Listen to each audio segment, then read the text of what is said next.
کی محبت کا اور رسول کریم سرور عالم صلی اللہ علیہ وسلم کے ناموس پر اور آپ کے ختم نبوت کے عقیدے پر اپنی جان و مال اور آبرو نثار کرنے والوں کا مجمع ہے، اور ان کے ساتھ شریک ہو جانا اور ان کی رفاقت میں چند لمحے گزار لینا بھی میں ایک عظیم سعادت سمجھتا ہوں۔ اللہ تبارک و تعالی اس عظیم کانفرنس اور اس کے عظیم اجتماع میں شریک ہونے والے ہر فرد پر اللہ تبارک و تعالی اپنی رحمتوں کی بارش برسائے اور نبی کریم سرور عالم صلی اللہ علیہ وسلم کی محبت پر قربان ہونے کا جذبہ عطا فرمائے۔ میں نے ابھی ایک حدیث آپ کے سامنے پڑھی ہے جس میں خود رسول کریم سرور عالم صلی اللہ علیہ وسلم نے ارشاد فرمایا کہ تم میں کوئی شخص اس وقت تک مومن نہیں ہو سکتا، اس وقت تک وہ مسلمان کہلانے کا مستحق نہیں ہو سکتا جب تک کہ میں یعنی جناب نبی کریم صلی اللہ علیہ وسلم اس کو اپنی جان سے، اپنے مال سے، اپنی اولاد سے اور ساری دنیا کے انسانوں سے زیادہ محبوب نہ ہوگا۔ یہ ایمان کی علامت، یہ ایمان کا بنیادی تقاضا نبی کریم سرور عالم صلی اللہ علیہ وسلم نے ارشاد فرمایا کہ وہ مومن نہیں ہو سکتا جس کے نظر میں، جس کے دل میں میری محبت اپنی جان سے بھی زیادہ ہو، اولاد سے بھی زیادہ ہو اور ساری دنیا کائنات کے انسانوں سے بھی زیادہ ہو۔ اور نبی کریم صلی اللہ علیہ وسلم کی محبت کا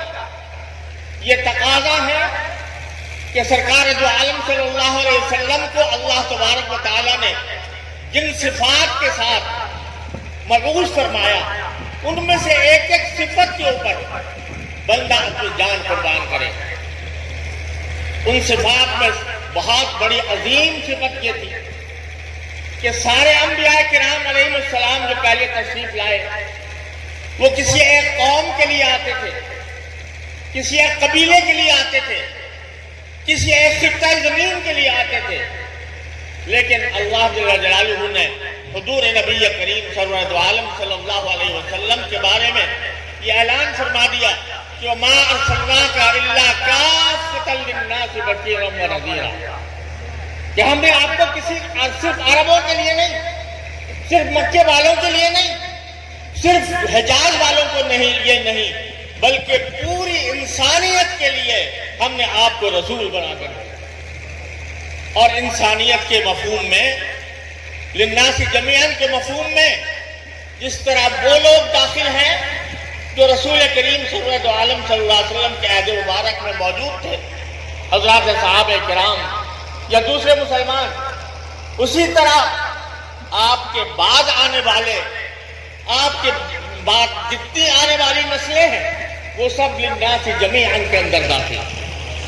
لہذا سرکار عالم صلی اللہ علیہ وسلم کی رسالت اور نبوت وہ قیامت تک آنے والے تمام انسانوں کے لیے ہے، تمام انسانوں کے لیے آپ رسول ہیں، اور کوئی شخص جو سرکار دو عالم صلی اللہ علیہ وسلم کے بعد آئے اس کے نبی ہونے کا کوئی دعویٰ کسی طرح بھی قابل قبول نہیں، اور اس کو کبھی بھی اسلام کے دائرے میں برداشت نہیں کیا گیا۔ آج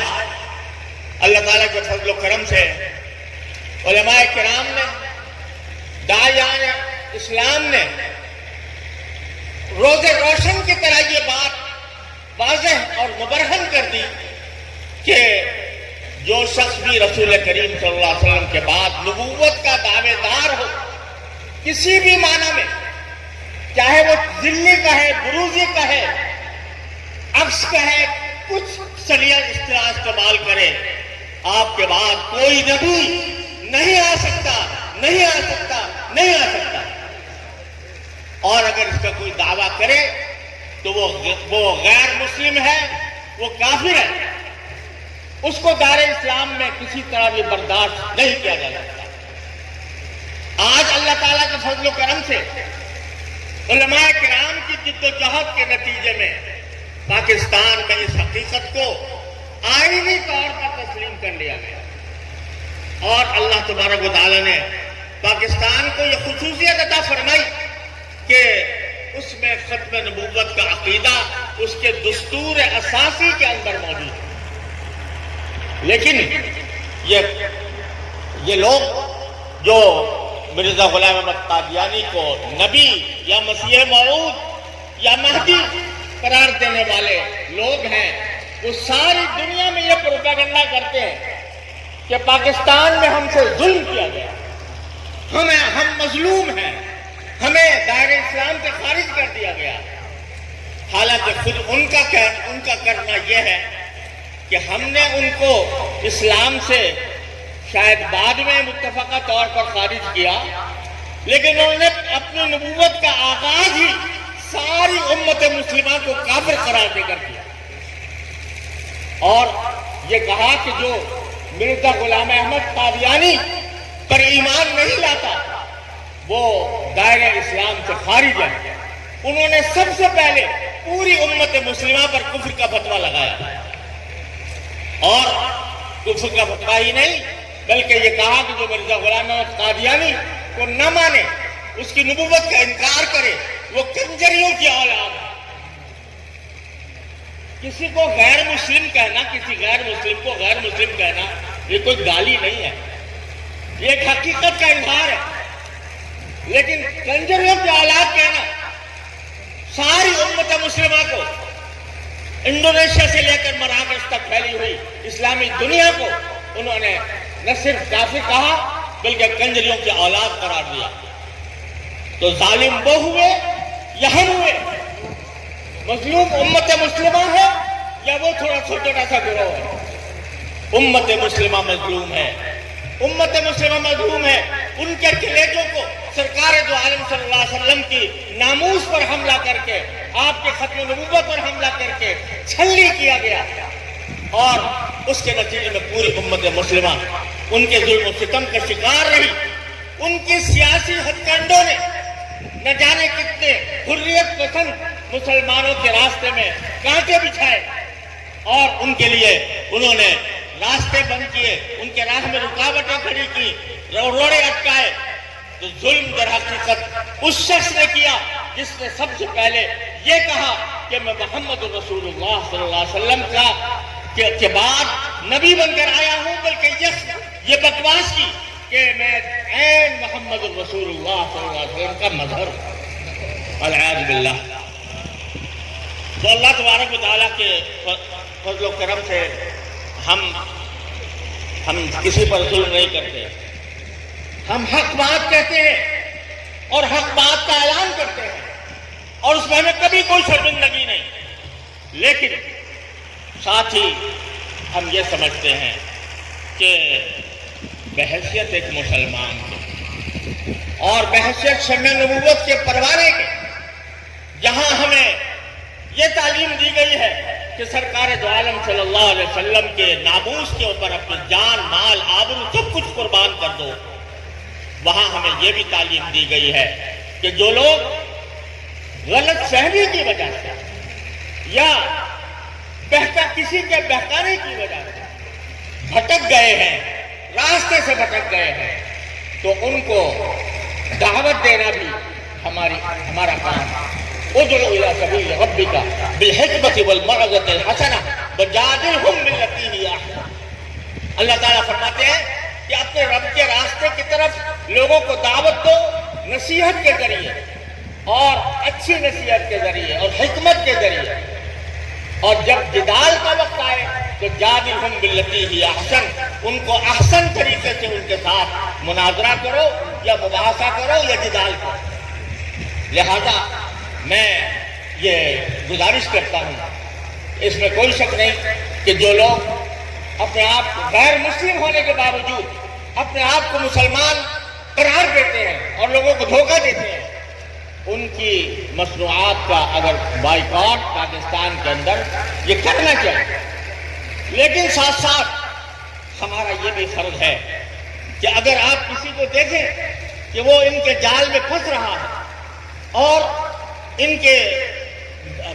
پھیلائے ہوئے فتنے کے اندر مبتلا ہو رہا ہے، تو بحیثیت ایک مسلمان کے ہمارا فرض ہے کہ ہم اس کو محبت سے، پیار سے اور حکمت کے ساتھ اور موعظہ حسنہ کے ساتھ اس کو اسلام کی طرف واپس لانے کی دعوت دیں اور اسلام کی طرف واپس لائیں اور ان کو در حقیقت صحیح معنی میں مسلمان بنائیں۔ تو میں اس عظیم اجتماع سے کے اندر جمع ہونے والوں سے یہ اپیل کرتا ہوں کہ جب کبھی آپ کو موقع ملے اور کسی ایسے شخص کا آپ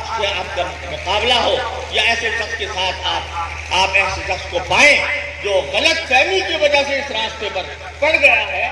اس کو دعوت دیں اسلام کی، صحیح اسلام کی، اور اس کے لیے الحمدللہ علماء کرام نے اتنا بڑا لٹریچر فراہم کر دیا ہے کہ اس کے بعد کسی مزید دلیل کی ضرورت نہیں رہتی۔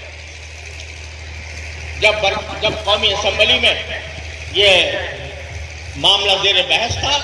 تو اس وقت علماء کرام نے متفقہ طور پر ان کے تمام اعتراضات کا، تمام دلائل کا مدلل جواب دیا، اور اس سے پہلے بھی بے شمار سینکڑوں کتابیں اس موضوع پر لکھی گئی ہیں۔ ایک مسلمان کو ان سب سے باخبر ہونا چاہیے۔ میں دیکھتا ہوں کہ بہت سے مرزائی وہ چاہے ان کے علماء میں داخل نہ ہوں، لیکن وہ اپنے مذہب کی اتنی معلومات رکھتے ہیں کہ اگر کبھی کسی مسلمان سے واسطہ پیش آ جائے تو وہ اس کو دھوکہ دے کر، دجل سے کام لے کر اس کو غیر مسلم بنانے کی کوشش کرتے ہیں۔ تو ہم میں سے ہر ایک کو بھی اس کام کے لیے بھی تیار رہنا چاہیے کہ اللہ تبارک و تعالیٰ اگر موقع عطا فرمائے تو ہم ان کو اسلام کی طرف دعوت دیں۔ اور دوسری بات یہ ہے کہ آج الحمدللہ پاکستان میں تو آئینی طور پر یہ حقیقت تسلیم کر لی گئی، اگرچہ بہت سے کلیدی مناصب پر اب بھی بہت سے غیر مسلم قادیانی موجود ہیں، لیکن کم از کم آئینی طور پر یہ مسلم، اور یہاں پر لوگوں کو دھوکہ دینے کے مواقع کم ہیں۔ لیکن جب میں کبھی یورپ کا سفر پر جاتا ہوں، وہاں میں دیکھتا ہوں کہ جرمنی میں، اٹلی میں، فرانس میں، برطانیہ میں اور یورپ کے دوسرے ملکوں میں، اور اسی طرح نیوزی لینڈ اور آسٹریلیا میں اور فجی آئی لینڈ میں ان کے تبلیغی مراکز قائم ہیں، اور وہاں ان کی دعوت و تبلیغ کا سلسلہ جاری ہے۔ ہمارا یہ فریضہ ہے کہ ان لوگوں کو جو ان کے جذب و فریب کا شکار ہوتے ہیں اور ان سے متاثر ہو کر العیاذ باللہ وہ اسلام کی غلط تعبیر کو حق سمجھتے ہیں، ان تک اپنے ختم نبوت کا پیغام ان کی زبان میں پہنچائے، ان کے اسلوب میں پہنچائے، اور ان کے اوپر یہ واضح کرے کہ یہ در حقیقت اسلام نہیں ہے، یہ نبی کریم سرور دو عالم صلی اللہ علیہ وسلم کے ساتھ غداری ہے۔ اس بات کا ان کو فہم عطا کرے، ان کو سمجھ عطا کرے، اس کا ایسا ہم لٹریچر تیار کریں، ایسے ہم داعی تیار کریں کہ جو ان علاقوں میں جا کر ان کی زبان میں ان کی تردید کریں اور لوگوں کو کا ایمان خطرے میں پڑنے سے بچائیں۔ میں آپ حضرات سے اپیل کرتا ہوں کہ عالمی مجلس تحفظ ختم نبوت ایک عظیم تنظیم ہے، اور یہ تنظیم ایسی ہے کہ جس کا بڑا شاندار ماضی ہے، اور اس نے الحمدللہ ختم نبوت کے عقیدے کو مسلمانوں کے دلوں میں پیوست اور مستحکم کرنے کے لیے غیر معمولی جدوجہد کی، اپنی زبانی بھی، تحریری بھی اور مناظرے کے اعتبار سے بھی، مجادلے کے اعتبار سے بھی، ہر اعتبار سے الحمدللہ اس تنظیم نے ایسی محنت کی ہے جس کے نتیجے میں آج اتنا بڑا اجتماع ختم نبوت کے نام پر منعقد ہو رہا ہے۔ میں بھی مولانا حنیف صاحب جالندری صاحب فرما رہے تھے کہ میں نے اس جگہ پر بہت سے اجتماعات دیکھے ہیں، لیکن اتنا بڑا اجتماع اس سے پہلے کبھی نہیں دیکھا۔ نعرہ تکبیر، تاجدار ختم نبوت، عالمی مجلس تحفظ ختم نبوت، اکابرین علماء ختم نبوت۔ الحمدللہ اس تنظیم نے ختم نبوت کے عقیدے کے تحفظ کے لیے اور مسلمانوں کے دلوں میں اس کو پیوست کرنے کے لیے عظیم خدمات انجام دی ہیں۔ اب مسلمانوں کا فریضہ ہے کہ اس تنظیم کے ساتھ تعاون کریں اور ایسا تعاون کریں جس کی بنیاد پر دنیا کے ہر خطے میں، ہر ملک میں ان کی شاخیں قائم اور ان کے داعی جائیں اور ان کا لٹریچر وہاں پر ان کی زبان میں تیار کیا جائے۔